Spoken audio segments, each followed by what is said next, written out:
voltamos agora novamente com as melhores dicas com o doutor Ivan. Nos ligaram aqui, doutor Ivan, saber sobre o câncer bucal.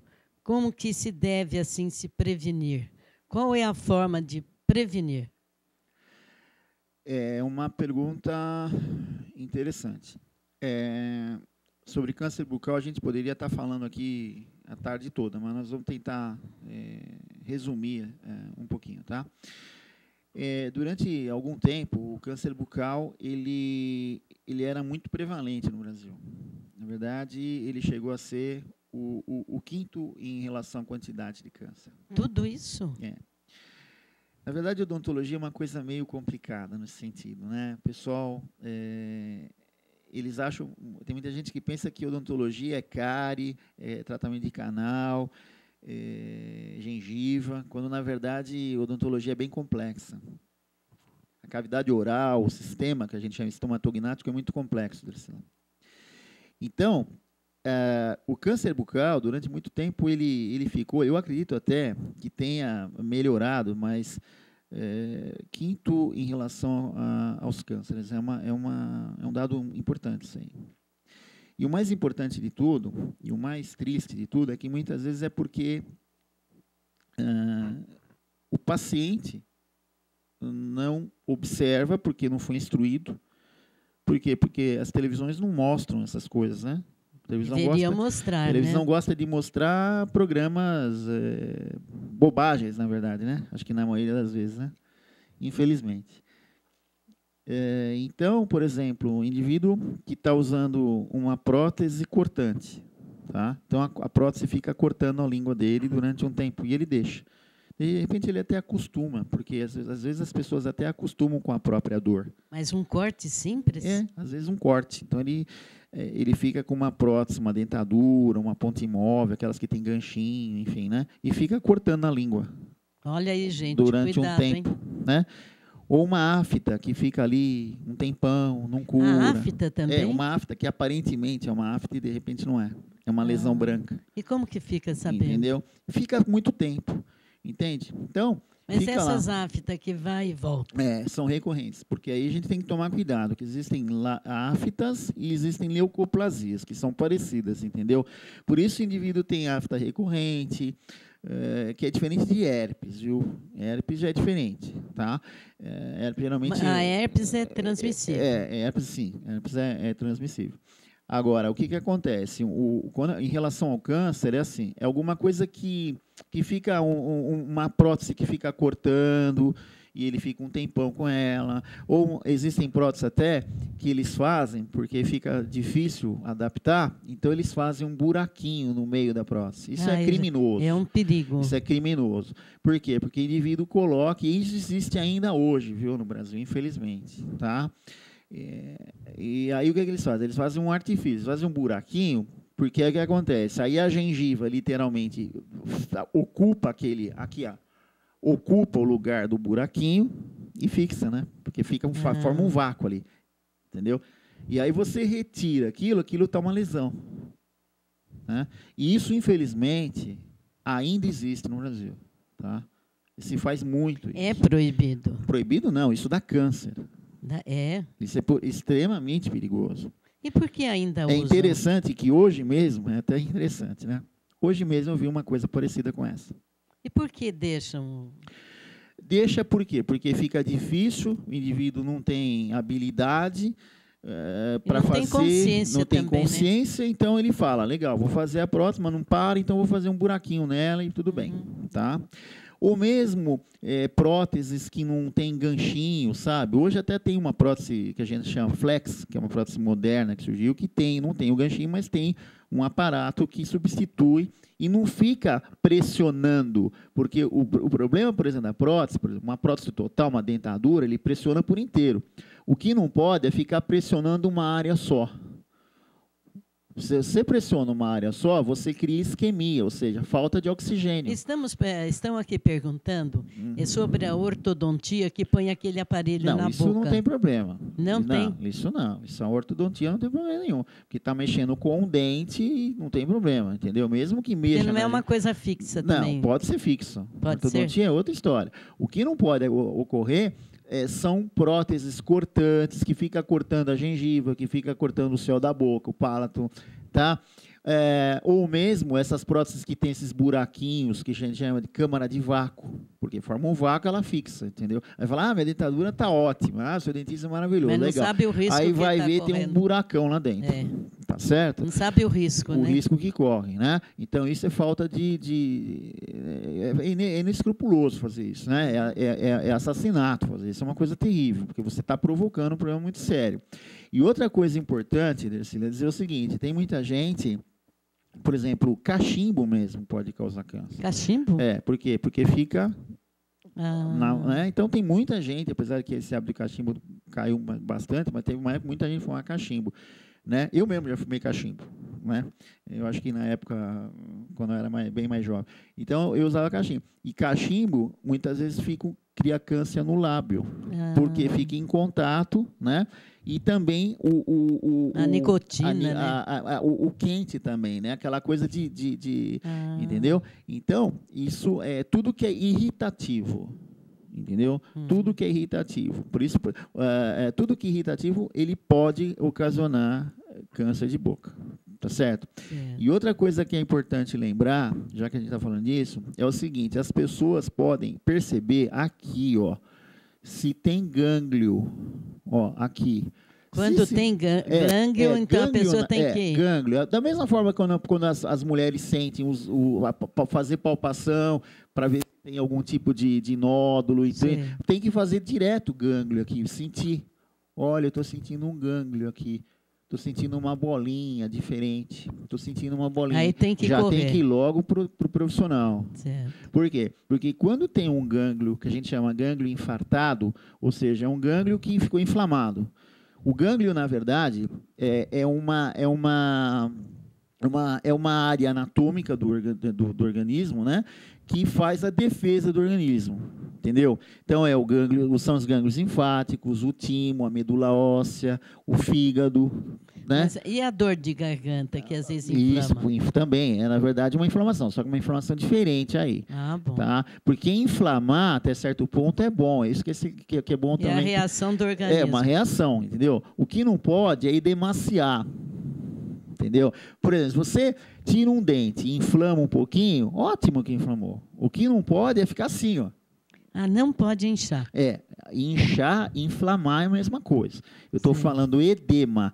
Edema é quando já tem, por exemplo, pega uma pessoa que tem problema de cardiopatia. Se você fizer isso aqui na perna dela, faz um buraco. Isso é edema.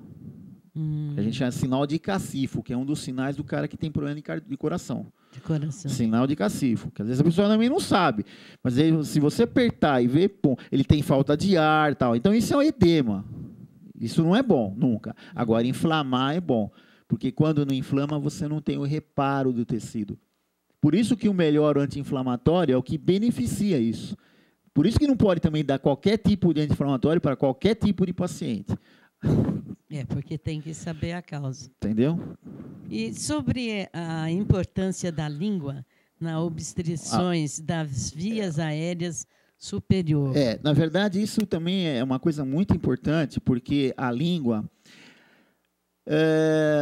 você sabe que uma das causas de morte, uma das principais causas de morte, e eu já trabalhei no resgate. SAMU, né? Como o SAMU, resgate de Guarulhos. Eu trabalhei um tempo no resgate.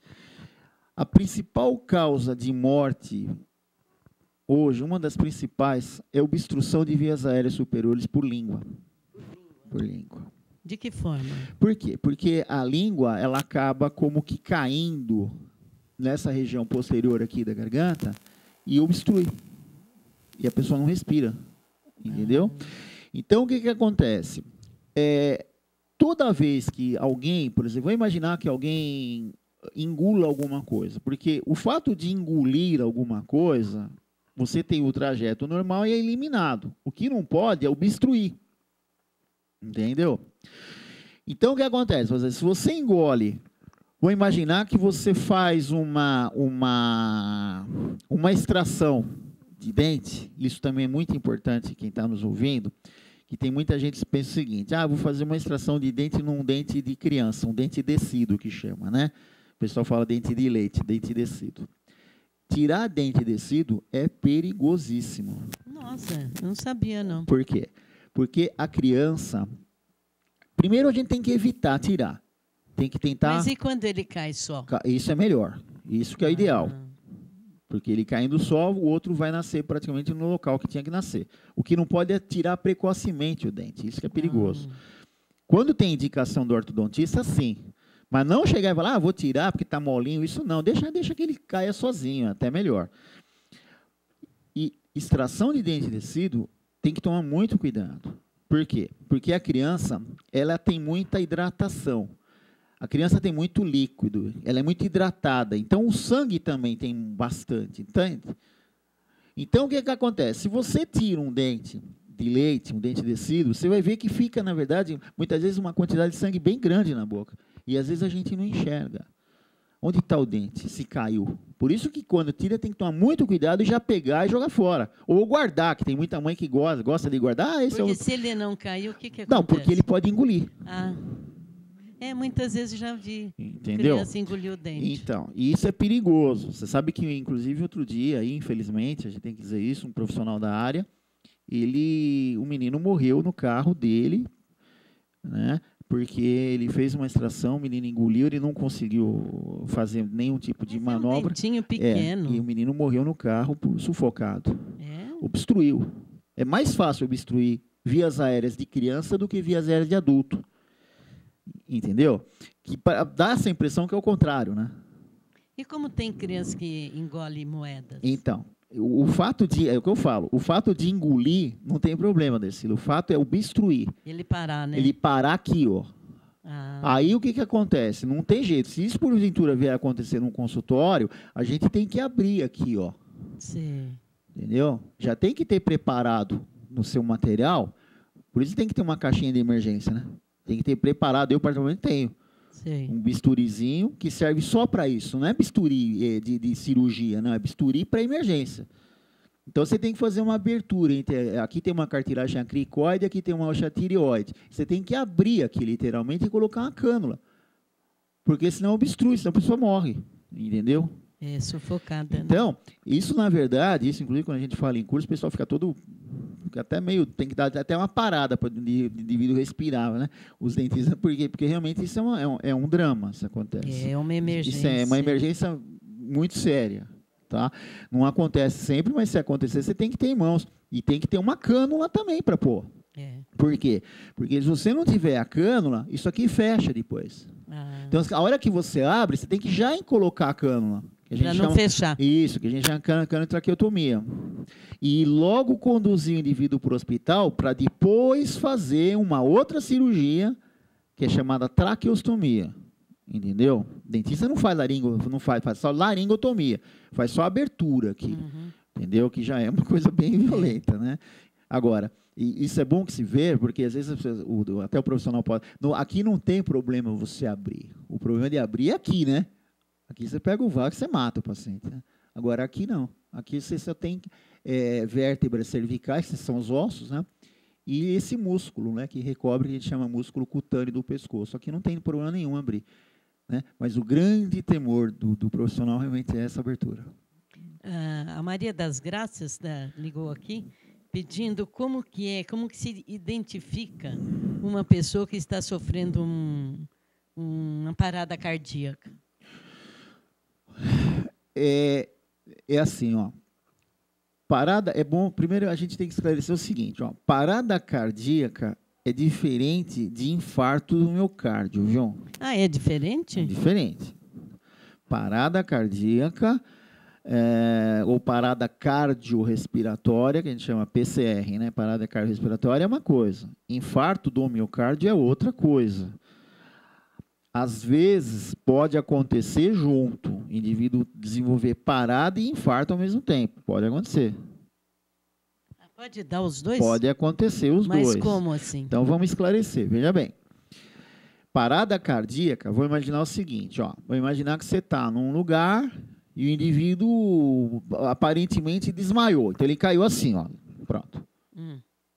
Então, a primeira coisa que a gente tem que ver, certo? Numa situação que parece que o indivíduo está desmaiado, eu digo parece porque às vezes ele não está desmaiado, ele está parecendo morto mesmo.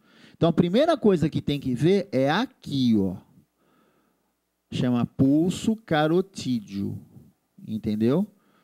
Não é aqui, viu? É bom que se vê, porque muita gente pensa que é para ver aqui. Tá errado, viu? Porque se ele tiver com a pressão baixa ou tiver tomando, por exemplo, um remédio beta-bloqueador, você não vê nada aqui. E muita gente já fez massagem cardíaca em indivíduo com pulso. Isso é perigoso, você mata o paciente. Entendeu? Por quê? Por quê? Porque você está forçando o coração quando não é para forçar. Você está estimulando uma coisa que não é para estimular. Entendeu? Então, por exemplo, você está jogado em qualquer lugar, seja onde for, em casa, no sofá, onde for. Então, primeira coisa que tem que ver é se ele está vivo. E como é que faz para ver se está vivo? É aqui, Mas aí faz massagem aí, não? Então, aqui você sentiu, não está batendo nada, você vai ver se ele está respirando. E para ver se respira é aqui, Você encosta o rosto, deixa eu até mostrar como é que funciona, Encosta assim, inclina a pessoa e faz isso, Aí eu estou sentindo respirar e vendo esse movimento, que é o movimento do diafragma. O diafragma é um músculo que fica entre a cavidade torácica e abdominal, que separa essas duas cavidades. É um músculo bem fininho, né? E é ele que comanda a respiração. Então, quando a gente inspira, ele abaixa, parece o contrário. E quando a gente expira, ele sobe. Então, ele fica assim o tempo inteiro. Então, quando você observa esse movimento, está respirando, graças a Deus. Agora, não tem pulso e não tem movimento nenhum aqui, ele está em parada. Então, vamos explicar. É o procedimento? Então, vamos lá. Parada cardíaca, primeiro, a gente divide parada cardíaca em adulto e criança. Adulto a gente considera acima de 12 anos, tá? Em relação à parada. Acima de 12, 13 anos é considerado adulto.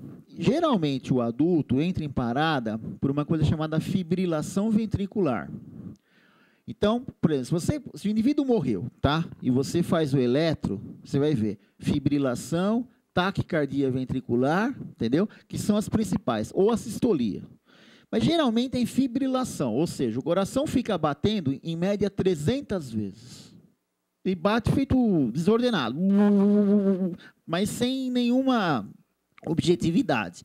Ele bate feito, sabe, de uma forma tremenda, 300 batimentos. Entendeu? Então, ele morre geralmente em fibrilação. 80%, 70% das pessoas que morrem adultas é em fibrilação. Ou seja, o coração bate muito rápido.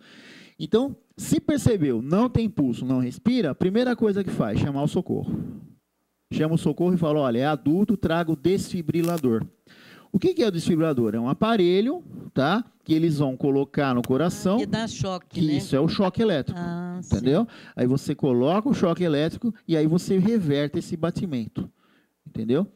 Agora, é evidente que enquanto o socorro não vem, o indivíduo precisa fazer a massagem cardíaca. Aí é aquela massagem... Isso, é por isso que é importante as pessoas entenderem que precisam ter cursos de primeiro socorro nos prédios, nas casas, sabe? Inclusive agora a gente está lançando um livro de emergência para leigos. Eu vou até trazer aqui para mostrar para o pessoal que tiver interesse. Seria bom. Na verdade é uma apostila, né? Para leigo, depois nós vamos transformar num livro. E a gente está aí, vamos começar agora com esses cursos para leigos somente. Nós vamos fazer um trabalho muito importante aí. É muito bom ter em casa, numa emergência. É importante, é importantíssimo. Né? E a gente vai começar com esses cursos. Inclusive uma empresa que está junto com a gente, chama Venco, né? E ele que está aí trabalhando com a gente nesse nesse sentido, para a gente poder fazer o treinamento, né? Porque, por sinal, por isso, inclusive, vai se tornar lei isso aí, viu, Dercila? Ah, que ótimo. Isso seria o ideal, importante. Viu? Inclusive, esse canal, quer dizer, essa oportunidade que a gente está tendo de falar isso, né? Por quê? Porque a maioria das situações, quando o indivíduo chega no hospital, ele já está complicado a situação. Então, se o indivíduo tiver uma noção de primeiros socorros, do que fazer, entendeu? Não só em relação à parada, porque se fala muito em parada, não, em pressão alta, pressão baixa, em convulsão, em tudo, né? Que é o curso que a gente já faz, mas agora fazer com mais, vamos dizer, mais intensidade, né? Então, isso é importante. Por quê? Porque o tempo é fundamental em qualquer tipo de emergência. Isso que eu quero deixar claro. Não é só na parada, em qualquer tipo de emergência. Tá certo? Tá certo. E levando ao conhecimento a todos, a nossa Associação Feminina das Servidoras Públicas do Brasil tem o nosso orientador médico, aqui com várias clínicas, laboratórios. O que precisar, nós temos dentro desse orientador. Temos também odontologia, ortodontia, que nós também temos lá na nossa sede, à disposição de todos lá, com horinha marcada. E a gente tem o implante também. O implante também, doutor, como que se faz para dar um início ao implante? Eu queria, inclusive, abrir um parênteses aqui e dizer para as pessoas que, na verdade, a gente está coordenando o trabalho lá na Dercila, né, com a odontologia, e, na verdade, a gente quer deixar muito claro que a odontologia que a gente pratica com a Dercila lá na FEMA é uma odontologia diferenciada, viu? Não é porque a gente está coordenando o trabalho, não, viu, Dercila, mas é diferenciada. Eu digo diferenciada porque, na verdade, as pessoas pensam muito em tratamento odontológico como se, assim, abre a boca, restaura o dente, faz o tratamento de canal, da gengiva, vai embora, põe a prótese, até logo. Ou então precisa de implante, faz implante e tudo bem. A nossa odontologia, ela é holística, que é a odontologia do futuro, que é a odontologia que se deve fazer. Ou seja, você encarar o paciente como um todo. Isso tem se tornado, inclusive, problema de saúde pública, Dercila. Sabe? É uma coisa interessante, eu vou até contar em público, que hoje nós atendemos a secretária que trabalha com o secretário da saúde na sua FEME. A sua FEME, ela tem uma importância tão grande, é bom que se diga, viu? Graças a Deus. Tem que dizer que hoje eu tive a grata satisfação de atender uma senhora simpaticíssima que foi ao seu consultório, eu a atendi, e ela simplesmente é a secretária do secretário do Januário, que é o secretário da saúde. E é interessante, eu não vou aqui jogar confete nem advogar em causa própria, porque eu não sabia disso. E quando ela foi, realmente ela tinha uma dentição fantástica, até pela idade dela, eu fiquei impressionado. A dentição maravilhosa, e tinha algumas retrações só. E eu comecei a conversar com ela, como faço com todo mundo, porque eu faço uma boa anamnese, pergunto uma série de coisas, e quando terminou o tratamento, quer dizer, terminou a nossa conversa, porque praticamente não tinha nada, e ela me falou, poxa, é interessante, que eu já fui em vários dentistas, até pela minha idade, né? Eu já fui em vários dentistas, tenho implante, fiz vários, mas ninguém comentou sobre as coisas que o senhor me disse. Por quê? Perguntei se ela tinha diabetes, se ela não tinha, enfim, uma série de coisas, e falei também em relação à retração dela e tal e tal. E depois é que ela veio falar para mim que trabalhava com o secretário. E aí o papo foi tão interessante que ela nos contou que existe hoje um buraco muito grande nessa área odontológica, e não só na área odontológica, mas na área médica de uma forma geral. Por quê? Porque as coisas estão se complicando, mas essas coisas já é herança da própria faculdade. Você entendeu? É ali que começa, né? Ali que começam os problemas. E que o secretário realmente está querendo implementar e tal, né? Então, é interessante, quer dizer, já que você citou a FEME, ela tem há 40 anos, né? 43. 43 que você está como presidente da FEME, E a FEME, eu vou dizer, ela tem, a gente tem atendido pessoas lá que eu vou contar, viu? São pessoas realmente, para você ver, secretária do secretário da Saúde. Nós atendemos desde o pequeno, o médio, todo mundo. É evidente que nós não estamos aqui querendo fazer distinção de pessoas nem de classe. Nós atendemos todos da mesma forma, né? Com muito carinho, com muito carinho, muito amor, né? E a FEME é uma associação abençoada, porque tem como presidente uma pessoa extremamente cristã, né?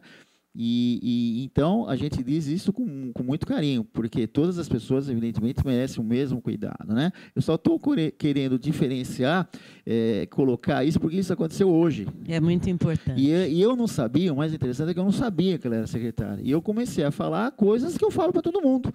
E ela realmente me elogiou, falou bastante coisa, e eu fiquei, até certo ponto, agradecido por isso que eu estou contando aqui. Então, nós temos o nosso departamento odontológico, temos aqui, como está aqui no livro, aqui, laboratórios, temos, enfim, uma série de assistência para todos aqueles que nos procuram. E a gente tem um trabalho aí vai indo este ano para 43 anos, dando os nossos benefícios, atendendo com carinho, encaminhando com carinho, e também a nossa creche com essas crianças que não são filhos de funcionários públicos. São crianças que necessitam de um sorriso, de um abraço, de um pãozinho com manteiga, com leite, que nós damos lá para nossas crianças. Entram comendo, brincam comendo, saem de lá comendo. Eu me sinto assim uma pessoa realizada e gostaríamos que Deus nos abençoasse muito para ainda a gente ter mais creches ainda para levar esses benefícios às pessoas que nos procuram e que precisam. Então, agora nós vamos para o comercial e daqui a pouco voltamos.